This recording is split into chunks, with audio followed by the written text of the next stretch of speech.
Você está curioso para saber quanto uma carteira de 66 mil rende na Bolsa de Valores? Convido você a ficar nesse vídeo e vambora. Fala pessoal, tudo bem com vocês? Aqui quem fala é o Breno, eu sou o apresentador desse canal, sejam muito bem-vindos ao Plano Hold. Ô pessoal, eu tive a ideia de fazer esse vídeo aqui para atualizar a minha carteira também, que é a última vez que eu trouxe minha carteira aqui já tem bastante tempo, e falar um pouco também de o que eu estou investindo, quais ações mais valorizaram, o que eu estou achando do cenário hoje do Brasil e o que eu vou fazer no curto prazo, se eu vou fazer caixa, se eu vou aportar em algum lugar específico. E então esse vídeo vai ser bem legal, tá? Eu acho que vai ser bem rico e pode ser também um certo ponto, um incentivo para vocês que estão começando agora a investir na Bolsa de Valores, tá? Para começar aqui, pessoal, a gente vê os últimos 12 meses tá com uma valorização muito boa, tá? Valorização de 13% com uma rentabilidade de 79%, ou seja, uma rentabilidade muito positiva. Isso é bem legal. Como minha carteira está dividida, né, pessoal? Hoje ela está dividida em 94% em ações e 5% quase em ETFs, que é a gestão passiva que eu faço do meu capital em relação aos aportes exteriores em dólar, beleza? Eu tenho hoje 11 ações, eu busco ter no máximo entre 2 e 3 ações, não gosto de uma carteira muito pulverizada, ou seja, muitos ativos, que eu acho que acaba ficando um pouco distribuído demais o capital e você não consegue ter uma rentabilidade muito boa, tá, pessoal? Hoje minha maior posição ainda é Banco do Brasil. Se você acompanha meu canal desde o começo, ela é ainda minha posição com mais peso na minha carteira, depois do Banco do Bradesco. Ela também cresceu bastante por conta da variação de 20%. BB Seguridade, uma ação que eu vejo muito descontada, com uma valorização muito boa, tendo dois tipos de preço teto, tá? Eu já trouxe um vídeo no canal falando como que eu calculo os preços tetos, inclusive eu faço o exemplo do BB Seguridade.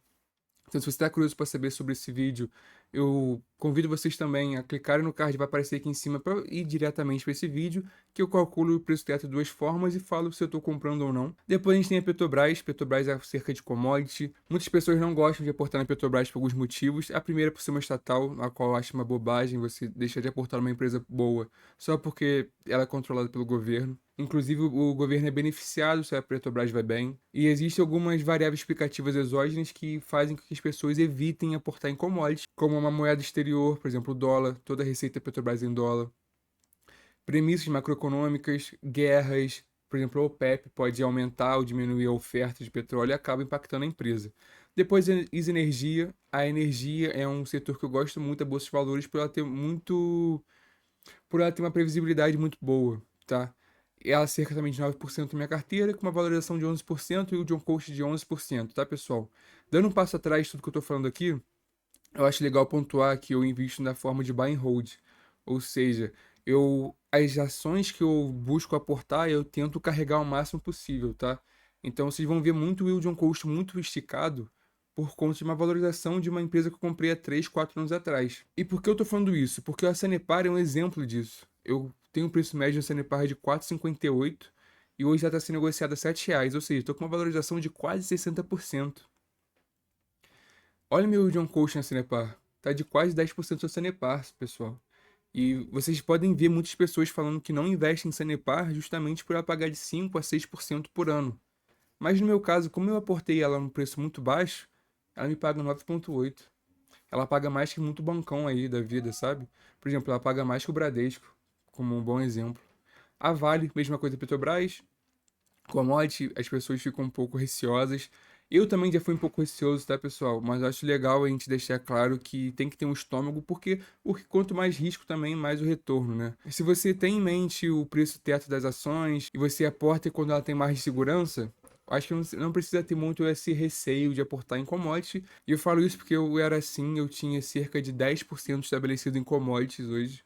E esse número já aumentou, trazendo na minha carteira um gap de até 20%. Isso é muito em relação à idade, tá, pessoal? Acho que eu posso estar mais propício ao risco para ter mais retorno, justamente porque eu não preciso ter uma rentabilidade muito previsível agora. Por exemplo, eu não invisto em fundos imobiliários, porque eu não preciso ter direto esse retorno. Eu ainda estou construindo meu patrimônio. Então eu posso abdicar um pouco da segurança para ter mais retorno. E, obviamente, com mais retorno eu estou mais propício a correr risco, tá? Caixa Seguridade é a ação mais nova na minha carteira, já é 7% da minha carteira atual, uma valorização muito positiva também. Tudo indica que tem um crescimento muito bom. O ano que vem vai ser uma ação muito visada também, beleza? Itaúsa nem se fala, é basicamente o Itaú, né? Cerca de 90% da receita da holding é o Itaú. Então, vai distribuir também bastante dividendo no mês de dezembro para antecipar a tributação dos dividendos de 2026. Também não tem muito o que falar, uma empresa que eu muito tempo que eu não aporto, então ela ficou um pouco estagnada em posição. Eu gostaria de ter mais exposição à Itaúsa, ter cerca de 10% na minha carteira, mas hoje o preço está muito esticado, também não estou investindo. A CEMIG é minha segunda energia da minha carteira. Eu também gostaria de ter mais exposição a empresas de energia, justamente porque eu estabeleci que eu gostaria de ter 20% de exposição da minha carteira toda no setor de energia e hoje eu tenho cerca de 12%, né? Tem 3% da CEMIG com mais 9% da Isenergia. Então, tô deixando a desejar sobre isso, mas não tem muitas oportunidades no meu olhar de empresas que estão no meu alvo. E a soja 3, que é um fato muito pontual da minha carteira, eu invisto desde 2020, né? Então eu nunca peguei um ciclo econômico em que a Selic estava muito alta. Então eu resolvi testar e eu gosto de testar na prática, sabe? Então eu botei um dinheirinho que eu tinha de dividendo na soja 3, eu aportei nela cerca de 2 ou 3 vezes, se eu não me engano, para eu ter também mais experiência para mim, tá? E então é mais basicamente um swing trade que eu ia fazer. Ela é uma small cap e small cap elas são muito prejudicadas quando tem uma alta da Selic. Então eu esperei ter esses cortes da Selic, esperando ter uma valorização da cota e assim eu fazer o meu swing trade. Na parte internacional, como eu ouvia dizendo, eu só aporto em ETFs, então você vai ter VO, IBIT, o VO é SP500, a IBIT é um fundo de bitcoins, inclusive, dando um spoiler, é uma possível aporte meu, tá? Uma desvalorização de 20% eu acho muito atrativo para você aportar. Eu gosto de aportar em Bitcoin no Dollar Cost Average, que você aportar em escadinha, né? Todo mês você aporta R$ 200, R$ 100, enfim. Mas quando tem uma desvalorização muito grande, você pode aportar em vez de 100 ou 200, você aportar 300, R$ 400 para você maximizar o seu lucro. Que você aumenta a mão do aporte em cenários que ela desvaloriza bastante, você ter um potencial ganho nessa rentabilidade. Também tem o SCHD, que é um ETF muito, eu acho muito legal, muito interessante, que ele investe em 100 ações, tá? 100 estoques na Bolsa de Valores americanas. Essas 100 estoques são que pagam dividendos resilientes, ou seja, pagam dividendos há 20, 30 anos e também tem dividendos crescentes. E ela acompanhou muito o VO em questão de rentabilidade, mas destoou, obviamente, porque nesse curto prazo as empresas de tecnologias decolaram, né?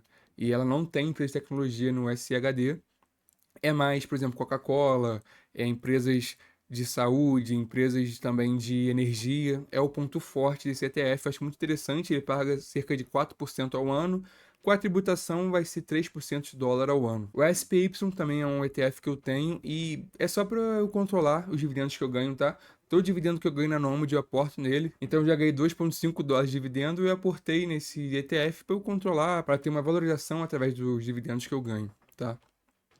REITs, mesma coisa da soja 3, estoques também, tá?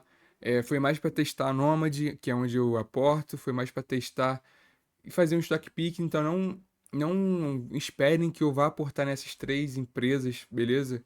Foi muito mais para testar. Felizmente, eu tive uma valorização muito positiva, tive uma rentabilidade boa, mas como eu disse, eu prefiro aportar lá fora da forma passiva, que é através de ETFs, tá? Falando um pouco sobre dividendos, que eu acho que é o que vocês mais estão curiosos para saber. Nesse ano, eu acredito que tenha fechado já a janela de dividendos das minhas empresas. Eu ganhei R$ 4.400 de dividendos, tá? É muito legal isso, é muito gratificante para mim ter esse valor de recebidos dividendos, porque eu consegui dobrar o que eu recebi do ano passado. Isso mostra que as minhas ideias de investimento, os meus aportes têm sido muito efetivos. Porque, cara, conseguir dobrar o que você ganhou no mês anterior é muito prazeroso, mostra que o trabalho está sendo bem feito, tá? E para ano que vem, o ano nem começou, já tem uns R$ 900 para receber dividendos. Então entende como essa bola de neve realmente funciona? Como de fato a carteira está ganhando corpo e vai gerar uma renda passiva que eu continuo aportando, tá? Eu nunca tirei dinheiro da minha bolsa. A única coisa que eu faço, né, se eu tirar o dinheiro da minha bolsa de valores é para aportar em fazer caixa, que é botar no CDI. E mesmo assim, o ano nem começou, já tem R$ 900 para aportar e é o valor que eu recebi no ano todo 2021, que foi o comecinho da minha bolsa de valores. E é muito legal ver esse crescimento, né, pessoal? É muito legal você acompanhar a sua carteira ganhando corpo.